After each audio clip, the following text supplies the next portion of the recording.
Hi, this is Keith from Silent Auction Biz. Today we're going to show you where you can find your bid reports. You want to be logged in, and you can tell you're logged in when your name is under the Canadian flag. You will click on Auction Setup, and that'll take you to the Home Auction dashboard. From there, you just keep going down until you see right in the middle here, Bid Reports.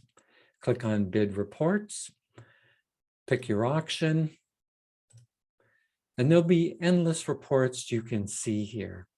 All of them are downloadable to Excel. And once you have them in Excel, you can make endless reports. But there's bidding data that shows the bidding, every single bid that is coming in. Bidding activity shows you every single bid for a specific lot or item that you have.